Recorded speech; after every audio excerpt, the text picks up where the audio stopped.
आज आपण होळी या सणाबद्दल बोलणार आहोत।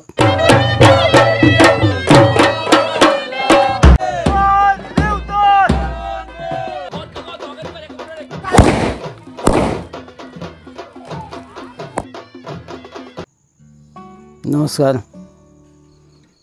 आज आपण होळी या सणाबद्दल बोलणार आहोत, जाणून घेणार आहोत। होळी ही मराठी वर्षाचा शेवटचा महिना फाल्गुन, त्या फाल्गुनला आल्गुन, फाल्गुन, होळी आणि शिमगा असे म्हणतात। फाल्गुन महिन्याच्या शुद्ध पंचमीपासून होळीला सुरुवात होते। काही वेळेला त्या 10 होळ्या होतात, शेवटचा 10वा होम असतो, काही वेळेला 11वाही असतो। कारण मराठी महिन्यात तिथीप्रमाणे दिवस असतो। ते शीत आणावं लागतं, ते शीत आम्ही वाजत गाजत आणतो। जुनी होळी जिथं असेल त्याच ह्याच्यावर नेम काढतो, जुनं असेल त्याच ह्याच्यावरती नेम काढतो, त्याच नेमात ते शीत पुरतो। होळी झाल्यानंतर शेवटचा होम ज्या दिवशी असेल, पौर्णिमेच्या दिवशी, त्या दिवशी होमावर मोठी जत्रा फुलते। सर्व लोक, महिलांपासून सगळी लोक जमा होतात। सुरुवातीला सकाळ सकाळच प्रत्येकजण आंब्याची टाळी, त्याला होल लाकूड म्हणतात, होमाचं लाकूड ते, असे प्रत्येक घरटी एक एक होम लाकूड टाकतात।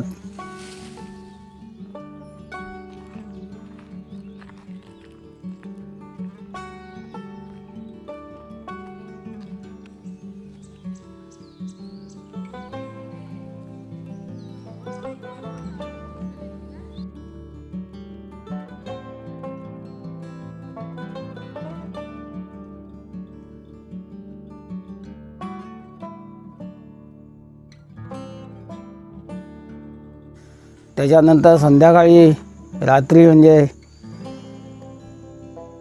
तिसऱ्या होळीला जसे हे मागतात हलकुंडपिंडी, तशीच घरोघरी हलकुंडपिंडी ठेवलेली असते।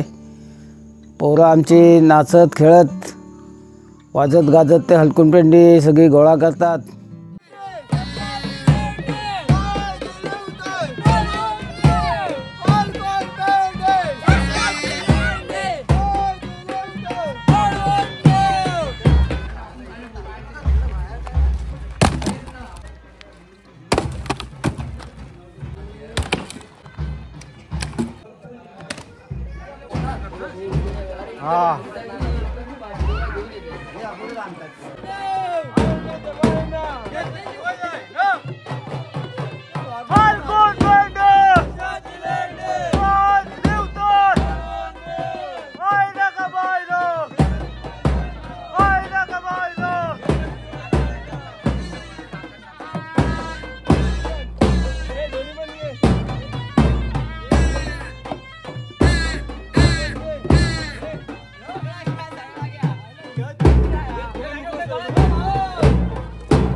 पहिली ती होल लाकडं लावतात, त्याच्या शीतला हलकुंड लावतात, कवल हे सगळा प्रकार होतो।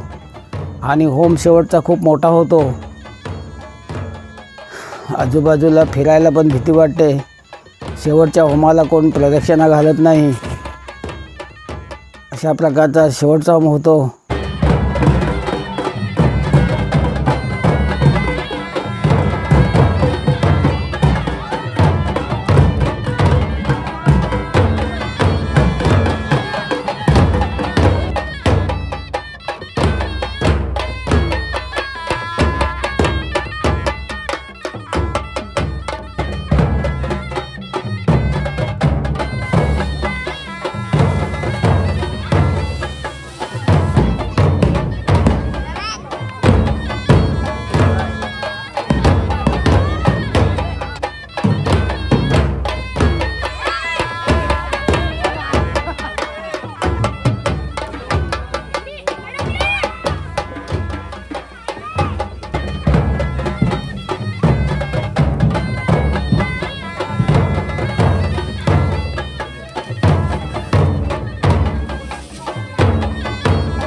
शेवटची होळी पण सजवून झाली, नेसवून झाली.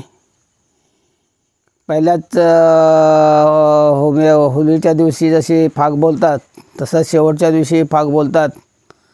फाग बोलून झाल्यानंतर होळी अग्नी देतात.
दिंडा हा एक प्रकार आहे, वनस्पती आहे ती झाड.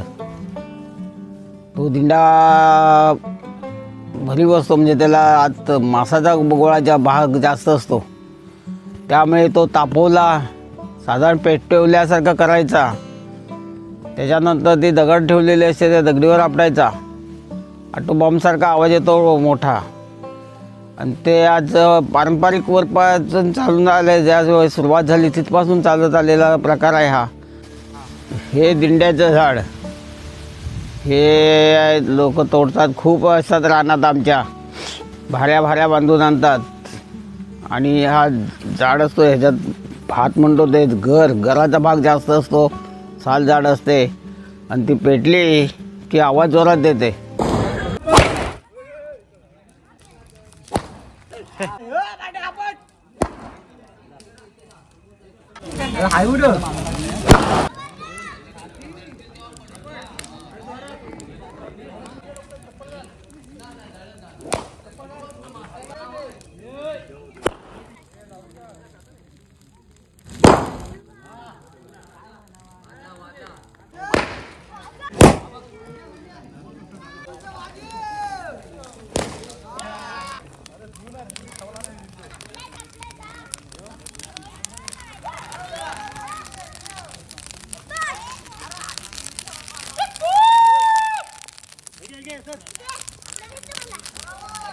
गरम झाला सोन्या.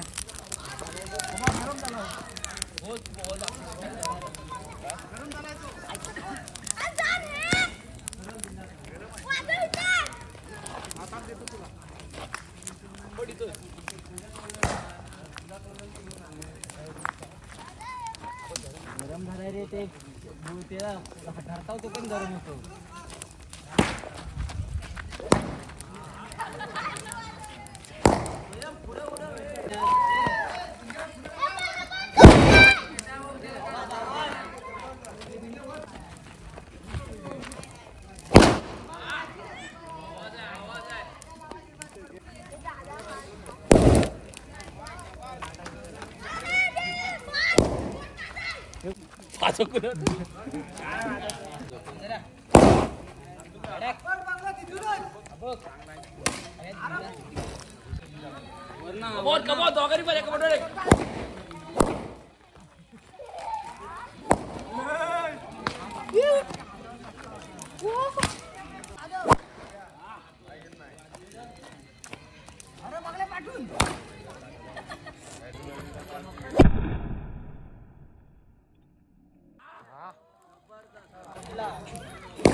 दगडाच्या पुढा पडला. पटकन जोरात आपण हलका येतो.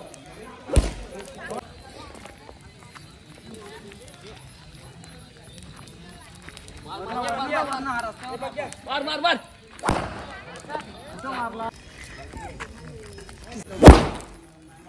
होमात नवीन लग्न झालेले जोडे घरची इडापिडा जाऊन संसार आनंदी चालावा, त्यामुळे इडापिडा होमात म्हणजे जळून राख व्हावी आणि नवीन आमचं आयुष्य चांगलं जावं या हेतूने नारळ होमात टाकतात आणि बोंब मारतात. बोंब मारणं हा एक प्रकारचा बोंब हा सगळेच जण मारतात की माझ्या घरची इडापिडा जी काय आहे ती सगळी होमात जळून खाक होऊन आमचं घरी सुख शांती लाभावी. हेतू बोंब मारण्याचा हेतू हा असतो. आणि नवीन जोडे जे नारळ टाकतात, पहिल्यापासून वाडवडिलांपासून ते आलेली पद्धत चालू आहे. मुद्दाम लोक मुंबईला जरी असले तरी होमाच्या दिवशी नारळ टाकण्यासाठी होमात आवर्जून येतात आणि एक मनातली इच्छा बोलून मोकळे होतात. इच्छा हीच असते की आमचा संसार सुखासमाधाने चालावा, आम्ही दोघं व्यवस्थित नांदावी. पूर्वी एक प्रथा होती, लहान मुलांवर खाज खुजली काय यायची, त्यामुळे होम पेटला की सकाळी बहुतेक घरातली लोक, ज्या घरी लहान मुलं आहे त्यामुळं घरातली बाया ह्या पातेलीत पाणी घेऊन होमाची लाकडावरती जे निखारे असतील त्या निखाऱ्यावरती